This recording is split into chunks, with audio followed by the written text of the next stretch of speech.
Hello, Narnach here. Welcome back to Stellaris.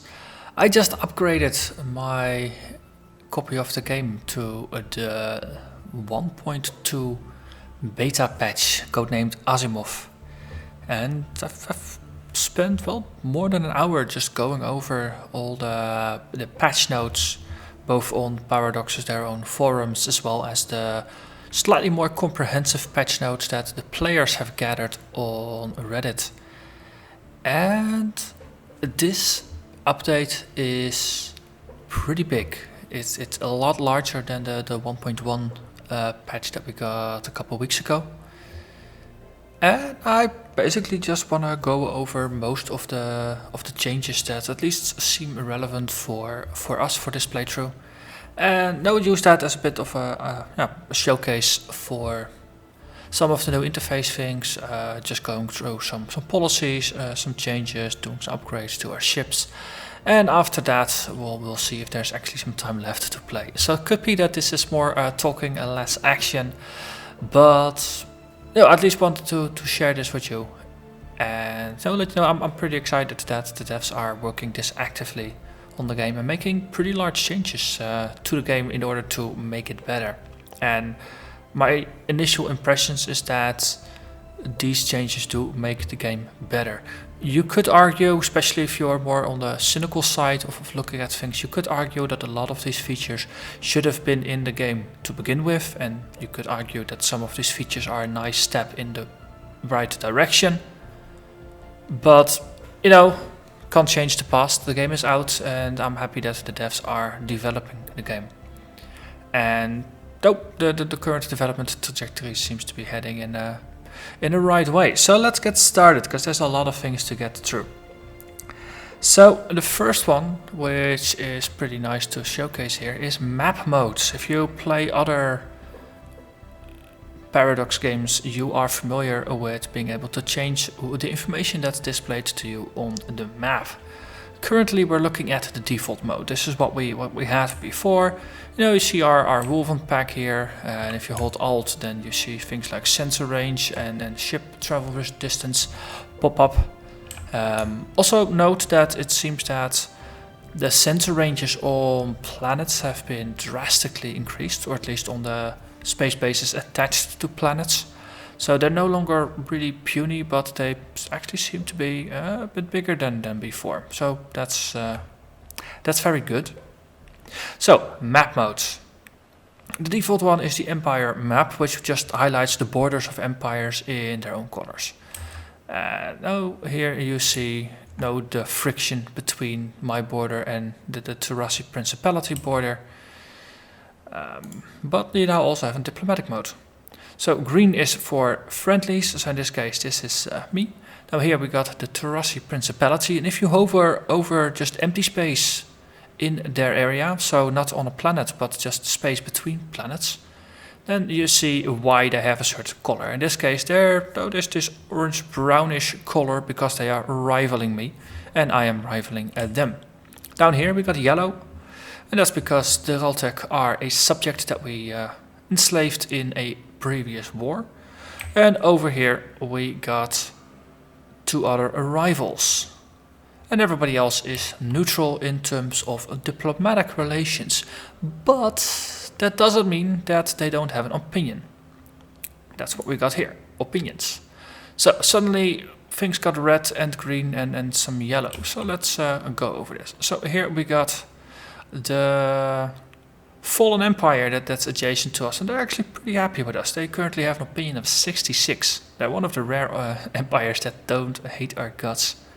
And that's because we have an embassy, and because they are xenophiles. They desperately like other races. So embassies have been removed from the game, and instead of that we got some kind of diplomatic trust system.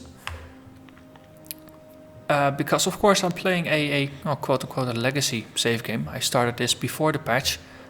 Embassy effects are still in there, and I'm gonna assume that embassy effects are gonna decay over time, because you can no longer establish new embassies, nor can you remove them. The effect is just there and it's gonna decay over time.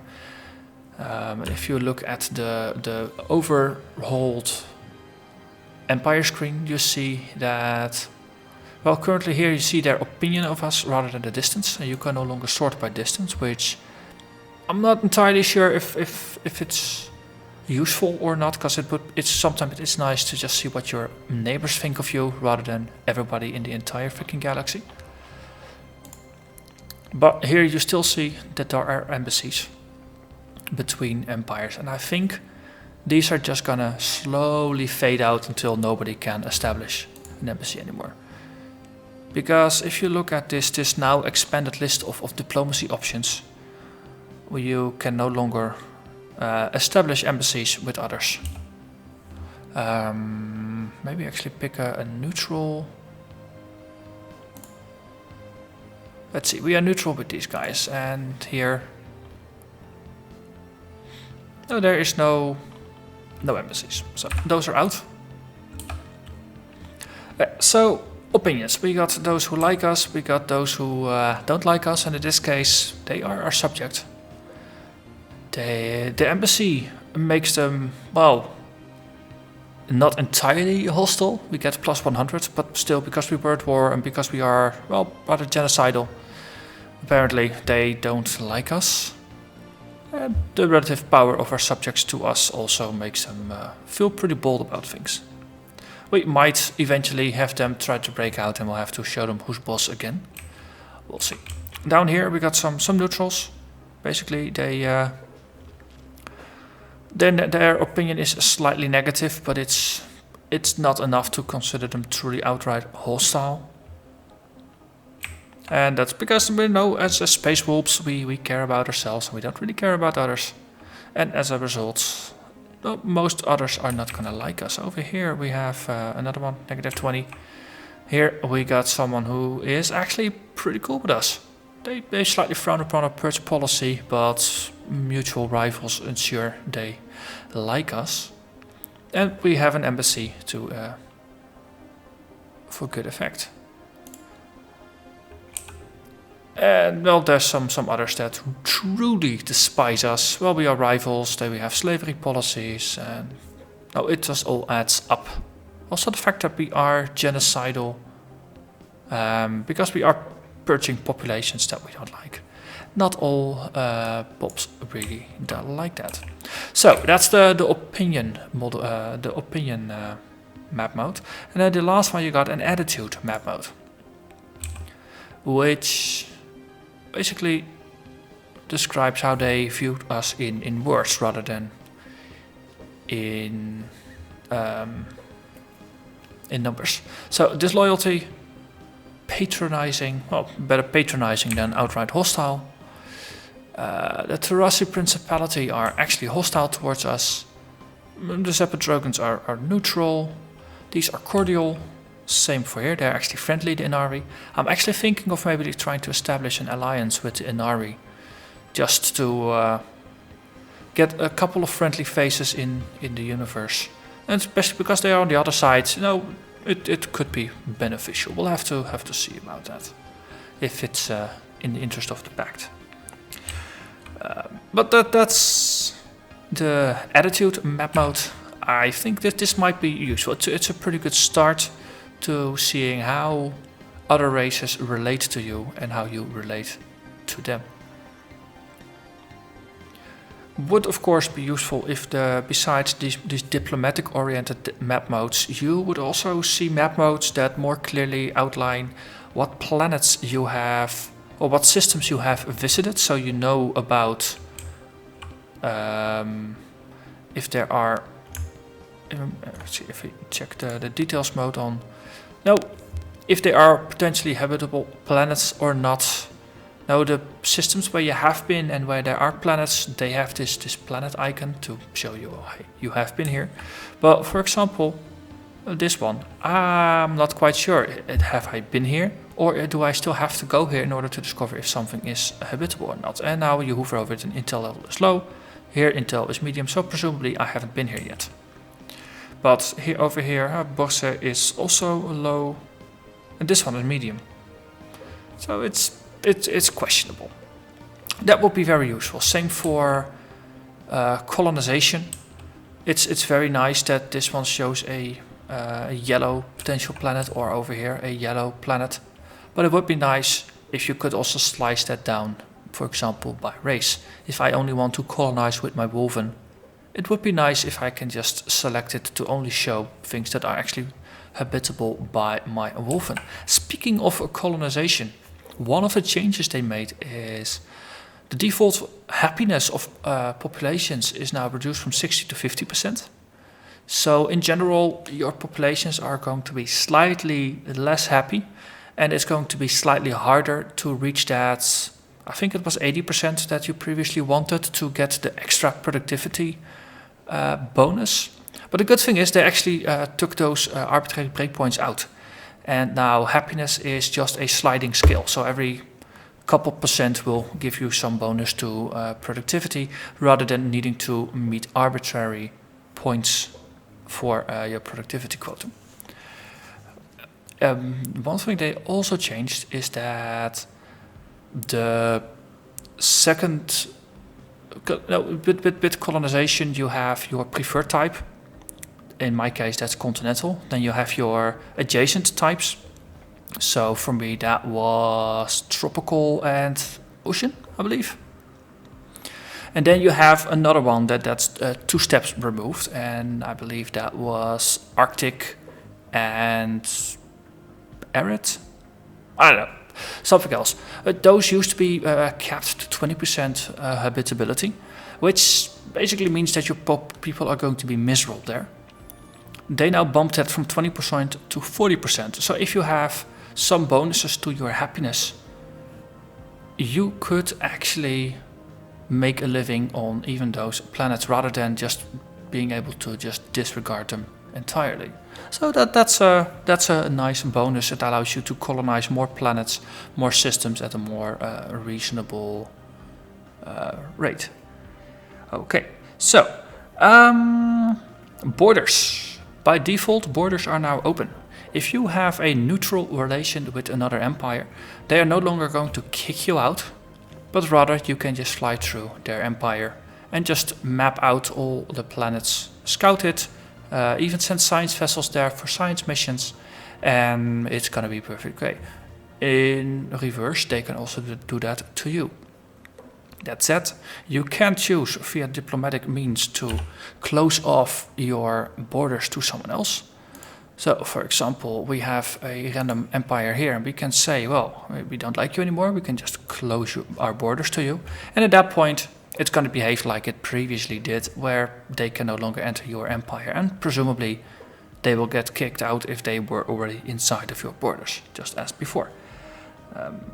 Also, if you are rivaling someone, obviously the default policy there is going to be to close borders, so that is exactly what happens. You rival someone, borders are closed, and you need to presumably manually open your borders if that is even possible. Let's have a look at the Terrassi. I think they were an inferior... Yes, these guys. You can't even open your borders if they are a rival, so that's even easier. Okay, so if you have stuck ships, I already spoke of no ships getting stuck in other inside of the borders of other races. But before, I took over the Kanjodans over here. They had a science ship somewhere stuck in the middle, and I couldn't path it back home. I basically ended up just abandoning those fleets. In 1.2 there's actually something new, that if you try to path from outside of your territory to inside of your territory and there is no viable route, those ships will actually go missing in action, and a while later, probably related to the distance, they will just show up inside of your borders again. So you no longer have to abandon fleets that were outside of your area, which seems like a good thing. So, because open borders now exist, it's easier to move through the territories of other empires. And as a result, if you are in a choke point, before you could, by just choke pointing, you could block out other races from going through and establishing colonies behind your lines, so to say. because they can now basically go through, and you have to specifically close your borders to them in order to deny them. Under the old rules, it would be possible to just establish a colony all the way in the back of an empire that belongs to an enemy, and that was less than desirable. So now, to establish a colony, it's actually going to cost diplomatic points.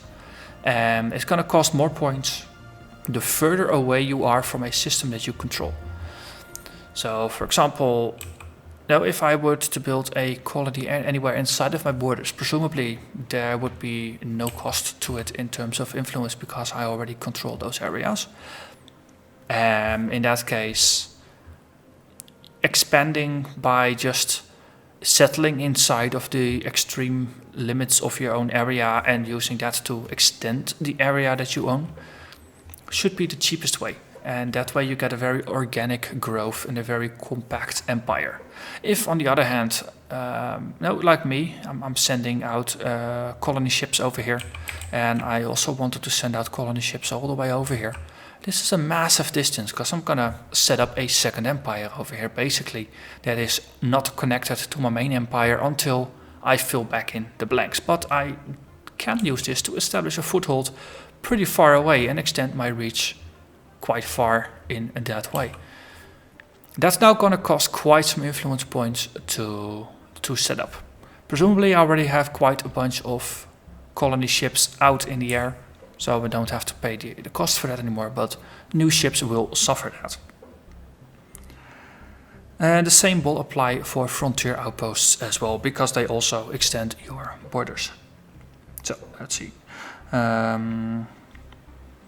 There are some new diplomatic relations you can set up. Defensive pacts and joint war declarations, basically to make things a bit richer. So, you can form a defensive pact, which is like a defensive alliance.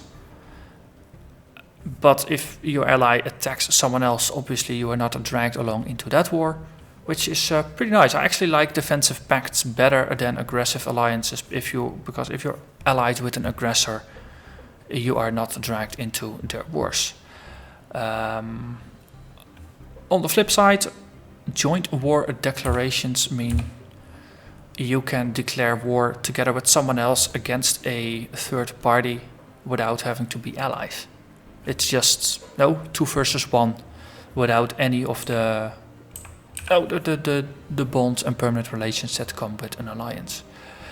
Also, because embassies are now out, you have to work more closely with other races in order to establish their trust, in order to get in their good graces. So you'll have to set up research agreements, guarantee their independence, things like that, before you can eventually work your way up to an alliance. So, and as I said, that's something I wanna check out with the Inari. So actually, let's do that. So, the Inari, they are one of the few races that don't hate my guts. The embassy helps, but it's not the only thing. And the fact that they are fanatic, pacifist, materialists, probably it's good because these are different axes than what my traits are. So we are not opposed, we are not the same, so we are just neutral to each other. And now the rivals, they help us. They are already in an alliance with, let's see, in the Propitious League. So they are with the Democratic Hajim planets. Who are these fellas over there? And they have a mutual embassy as well. And they're also pretty pathetic. Their tech level is equivalent, but in terms of fleet and naval power, they are pretty pathetic. How are the Inari? They're equivalent. Okay, seeing that tech is superior. So these would be a valuable partner for us, because we can learn a lot from each other. And like us, they exert some control in their region. So we can join their alliance. We can also offer them a trade deal. And research agreements are pretty cool. In my case, the Wulven are not the brightest bunch, so we have some tech that we can teach them, but they have a lot of technology that they can teach us. So that's going to be very, very good. Besides that, no, sharing star charts and active sensors might be very, very useful. And these guys, for some reason, they really like alien pets. Might be because they are xenophiles. Anyway, they like space Pokemon, and it gives +10 for the trait, so that's pretty good. And on top of that, we can just instantly transfer some minerals to them. Let's say 400 minerals. Nice round number. We got 12,000. And then we get a relationship with them, and this should over time improve our reputation. So let's see, let's unpause. And we auto paused again.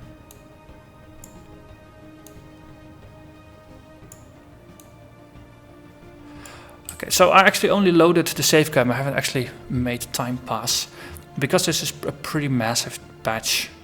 Some changes might have applied there.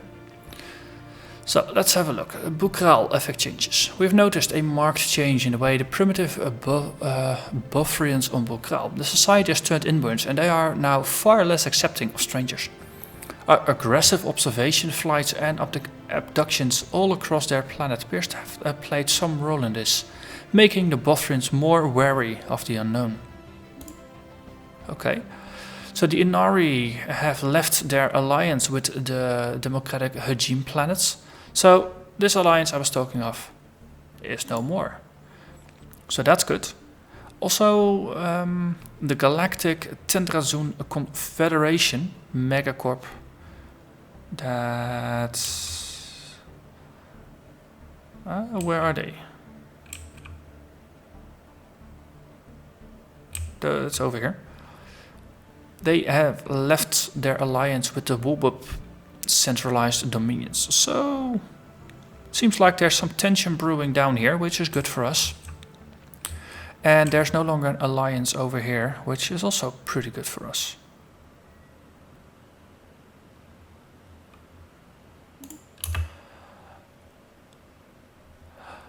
Let's see, we got a trade deal offer.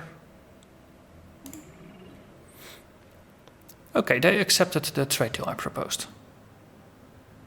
So for 10 years we have a research agreement and we have active sensor exchanges with them. So that's going to be pretty good. This is just a confirmation of the messages we just got.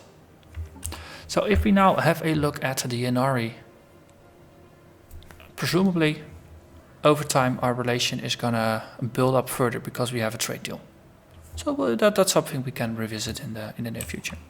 So trade deals are now the way to establish positive relations with others, rather than just simply sending out an embassy to up to 3 random civilizations and doing just that. Okay, so the strife down there doesn't really have a lot of impact on us. Actually, none of them really like us. The Inari are pretty cool, and the Sinner states, well, they like us because of the embassy, so that's just gonna decay over time. Okay, it's pretty good. Let's continue. This is probably gonna get a pretty long episode since I'm not even halfway through the list. So let's see. We have better looking battles, which basically is the result of a lot of changes to the battle system. All weapon ranges have been doubled, more or less, and a lot of weapon types have been rebalanced. The reason was that it turns out that most of the battles, they looked more like, now all the ships just diving in and looking like a swarm of angry bees, as people have described it. And no, the ranges, they were pretty small if you consider it for space battles. The difference between a long range and a short range weapon wasn't really all that long. And now, because weapon ranges have been doubled, it's a more pronounced effect. Also, the role of the combat computers have changed. So by default, the combat computer still doesn't give you any bonuses, and the patch notes description read as that the ships are going to do more like strafing runs where they use broadsides. So you'll have ships just passing past each other in order to get hits in. The aggressive and defensive computers have been changed a bit in how their behavior is exerted, and the changes are different. So before you had the defensive computer, which gave you more hit points and more evasion, and the aggressive one gave you faster attacks and more damage per attack. And now they have mixed everything, and they added behavior changes on top. So the attack computer gives your ships that use it swarm behavior. So they will just charge in and try to deal as much damage as possible. In order to facilitate this, they have extra speed, they do extra damage, and their evasion chance is bumped. So they charge in, but because they are faster and more agile, they are less likely to get hit. So there's a synergy there. They get closer into danger, they risk themselves, and as a result they get a slight bonus to evasion. So for my smaller ships, like the corvettes, that is actually what I want. For the defensive computer, they now have a higher chance to hit, their fire rate goes up a little bit, and their range increases. And their behavior changes to more bombardment-like behavior. So they hold formation and they fire at enemies from a longer range. So in one of the previous episodes, I basically came to the conclusion where I wanted to have my small ships charge in, occupy enemy forces, distract them, while my large ships in the back of the fleet would just pound away at them from a distance and just blow them up.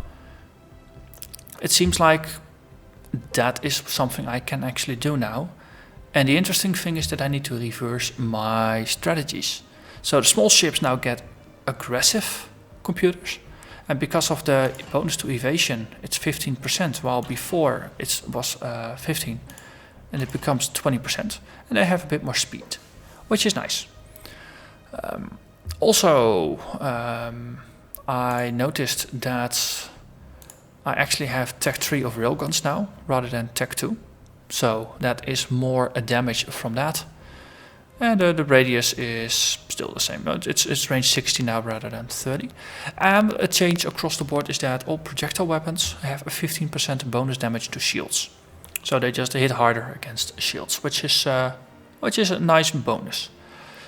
Point defenses. The level 1 and level 2 point defenses have been nerfed. Before they all had a 40% accuracy. Now the Tech 1 has 20% accuracy. Tech 2 has 30%, and the Tech 3 still has the same accuracy as before at 40%.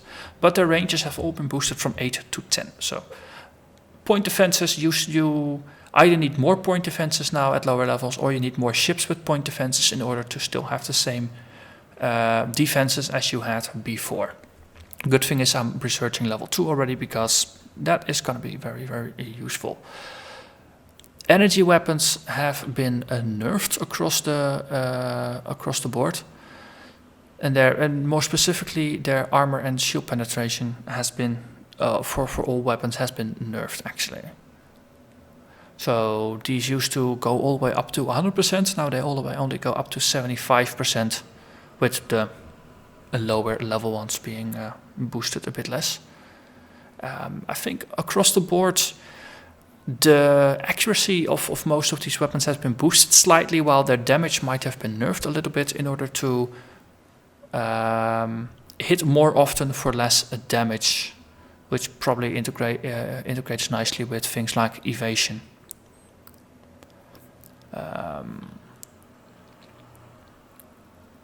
You see autocannons have a much lower range, 40 rather than 60 at medium sized. So there is definitely an advantage to of a more pronounced effect for using longer range weapons, because the range bonus is now a bit bigger. Also, something that has changed is if you have a surplus of energy you will actually get a bonus to evasion, to speed, and to damage, which is nice. The idea, of course, being that if you have surplus energy, you can just overcharge your weapons or your engines as you see fit. In this case, I don't have enough power because I upgraded my weapon. So we drop one of the shields for a generator, and the plus 22 to power will give us a whole 2% bonus to evasion, to speed, and to damage. It's 5%. So that's pretty nice.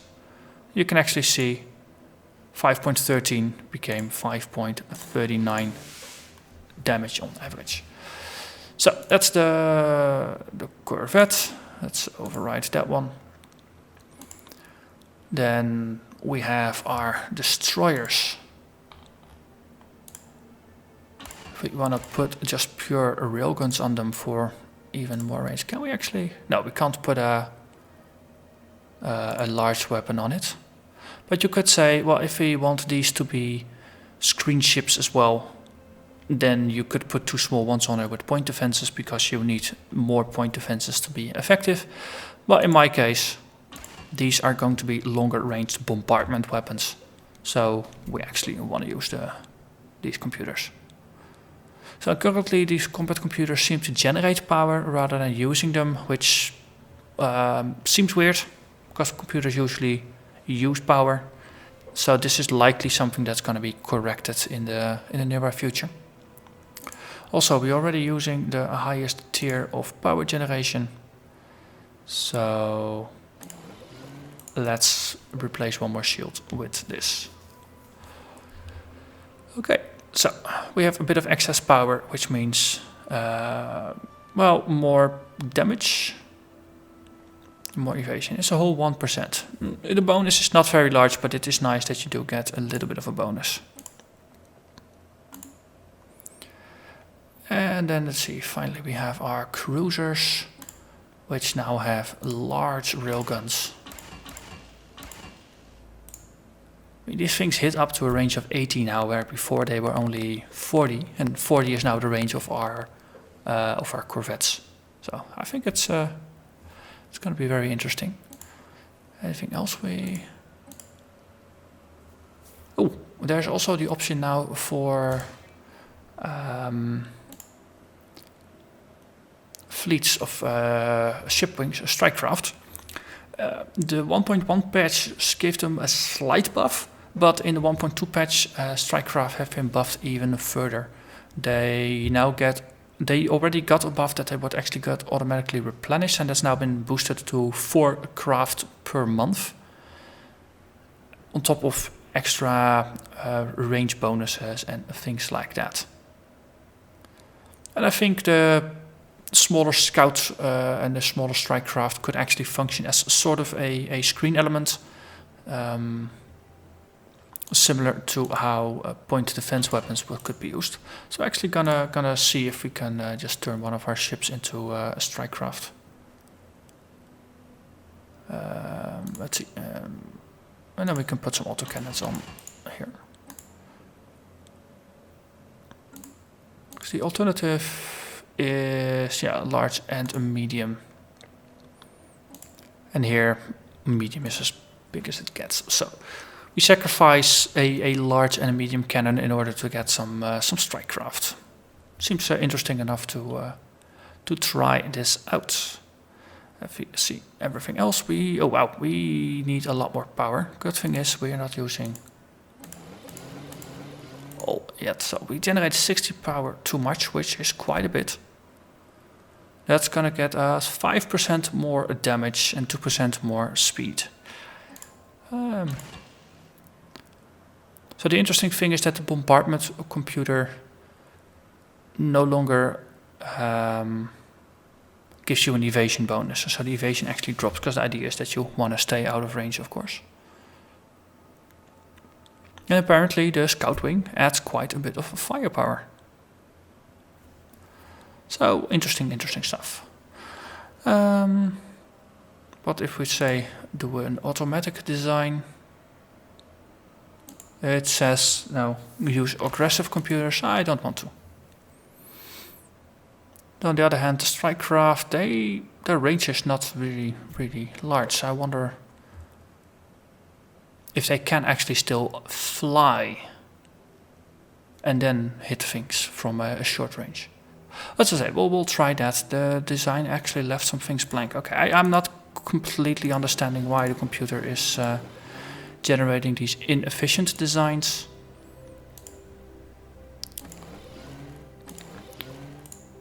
So it seems rather obvious to me that you would want to max out all your slots. And having a little bit of excess power is no longer a bad thing, but because the bonus is really tiny, it's not something you want to focus on either. Though it seems more pronounced for smaller ships than for larger ones.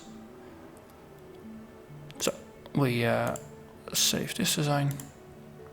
And then all our designs have been buffed a little bit. So that was all just a sidestep from a little bit of discussion of the weapon changes. Let's go back. So if you declare wars, you now have the option of declaring different war goals. And it all goes together with that you can actually set a policy for wars. Where were the policies hidden? F1, policies.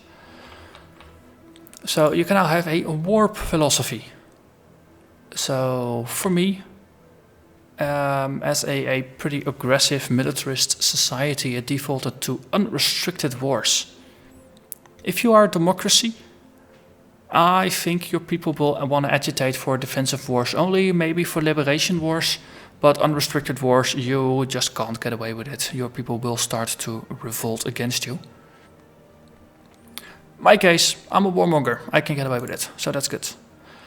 So when declaring a war, there's now actually quite a bunch of extra options. So one of them is to make your target a tributary. So a tributary is somewhere between a free state and a vassal. They still retain all their options, their liberties, so to say, as a free empire, but they pay 20% of all their mineral and energy income to you as a tribute. And in addition to making someone a tributary, it also comes with a free 10-year guarantee of independence. So you get money, they get the guarantee that you won't try to gobble them up within 10 years, which is. Though it's a nice alternative to making vassals, I suppose. Especially if you don't quite want vassals or if you want to do other things with them. Other war goals, forcing them to abandon a planet. Which, it's slightly friendlier than purging the entire planet after taking it over. And probably has less repercussions based on policies and things like that. You can also humiliate them, which gains you some diplomatic influence. You can force open borders and you can force the target to stop their atrocities. So if you are a goody two-shoes empire and the space wolves are your neighbors, if you declare war on the space wolves and you actually happen to win your war, you could force the space wolves to abandon their practice of keeping slaves and purging those they don't want. So it is nice that the diplomatic options and also the war options in the game are becoming richer, and no, it gives you more options for choosing to play how you want to play, and especially if you're role-playing an empire, it really allows you to get more into the role-play, or no, just basic preference. So that's a very useful thing. Speaking of slaves, there are now slave factions in the game. So before you just had slaves, and they were perfect, happy little citizens. Now that is no longer the case. You still have your docile slaves, which are indeed the perfect, happy slaves you had before. On top of that, you got some, more aggressive slaves. The malcontent slaves, yes, that's what they're called. And basically, those are the slaves that want to strive for just freedom for all the slaves. They want to liberate all the slaves. And if your population is not 100% in favor of slaves, some people who are sympathetic to the slaves might actually join the abolitionist faction that will support the malcontent slaves in their struggle for freedom. In my case, the wolves, the space wolves, are going to be pretty much in favor of just keeping the slaves, because that's the core trait of my empire. I'm still going to be very curious to see what the docile slaves, they might eventually want me to adopt a slavery policy where slavery is regulated rather than completely outright in the open. And regulated slaves basically means that slavery is okay, but there are limits to what you can do. You can no longer just simply beat your slaves or things like that. There are rules you have to follow. And as a result, they work slightly less hard compared to before, because what are you going to do? You're not allowed to beat them anymore. So they produce less minerals and less food compared to before. Still a good way to deal with the undesired population, but it's going to be less efficient. So let's see, that was with factions. And I noticed that we now have some factions for each of the sectors. They want independence. Also, there's a space balloon here that wants independence, and these are Conjodans. Gonna be interesting. So we'll see how this plays out in the future. But the slaves now actually got some more gameplay elements attached to them, so that's interesting. Let's see. Also, there's now diplomatic incidents, just random diplomatic incidents, which give you bonuses and malices to reputation with others. And certain events might now trigger. So, for example, if you have a space of a science vessel scouting in another empire, they might get convinced that you are actually spying on them, and they might, make you get into treaties that you might not want, or else declare war or things like that. So I'm sure we will get into those things in the future. But a lot of the focuses in the 1.2 patch basically are geared towards more of creating more of an interesting middle game, which, basically is where I have ended up now. And not a lot is happening besides growing right now. So some extra variety and some extra diplomatic options seem interesting. So let's see. Ethics. There have been changes to ethics. Basically, the whole idea is that fanatic ethics traits are now 3 times as good as their basic version.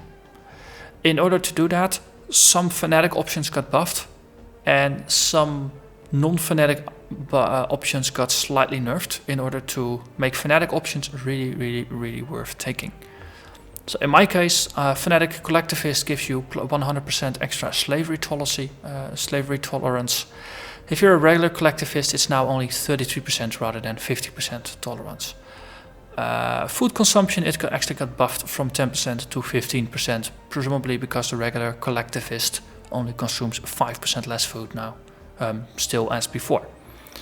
Militarists, I actually have 1 extra rivalry, so I should probably pick someone else to rival to keep my rivalries all the way up to max, because you gain bonus influence from rivaling others. And the stronger your target, the more influence you gain. And some of the targets I'm rivaling are no longer as powerful as they once were. Downside of militarists is that their trust grows slower. This is a counterpart to the space hippies, who used to get extra embassies. Embassies are out, and instead either their trust grows more, or they just don't have this penalty. And I still have a bonus to war happiness, so pretty good about that. And basically all ethics got a overhaul. So if you have an active game, have a look at your ethics to see what they do, because otherwise you might be in for an unpleasant surprise. Or a pleasant surprise, depending on how things got changed. Let's see, anything else? Anything else? So, of course, being a very, very large patch, there have been a lot of changes, fixes and bug fixes that don't specifically relate to introducing new systems into the game. The AI presumably is smarter or less stupid, depending on how you look at things. And the same should apply for the sector AI. It's, at least on Reddit, sector AI has been something that people have been complaining about quite a lot. Apparently, sector AI is not doing all that it ought to. Not building what it should, using the resources, just sometimes not doing anything. Not really efficiently working with defensive space stations, things like that. Presumably, the AI or the sector AI not building buildings, or not building enough buildings, or not building the right buildings, was a combination of bugs and just behavior that wasn't there, and that has been changed quite a bit, at least according to the patch notes. We will figure that out basically in the near time future. So eventually I'm expecting all the planets to get space stations that are going to be slowly leveled up and expanded, so that if you have a new planet under sector governance, that it will build itself a station, and it will build itself a solar panel network, for example, to give you energy credits from space. And if you have orbital hydroponics, maybe things like that will also get built. Happiness buildings and other special buildings like that should now also get built and be managed in a more intelligent manner. So that is pretty good as well. And apparently space stations can now get upgraded, which seems useful, I guess. I don't think I've actually used space stations quite a bit. Is this a space station? No, this is just a planet.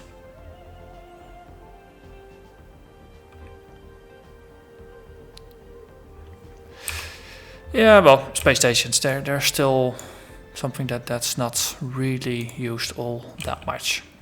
No, the space stations with the speed traps, they're very useful for keeping space cows under control or trapping enemies that try to get into your area. But besides that, if you have issues with energy, you don't want too many space stations, because their maintenance is going to add up. Especially if you have a large empire and you're not confining everybody to hyperlanes or something like that. Let's see. Apparently, some weapon types basically some weapon types could not be evaded, and that should actually be visible now. The thing is, I have no idea what can or cannot be evaded, because it was never actually visible. Okay, so nothing I have currently researched has any tooltips related to that. Let's see. So we're researching the point defenses. We have blue lasers over here. They seem pretty good. Doesn't say anything about evasion.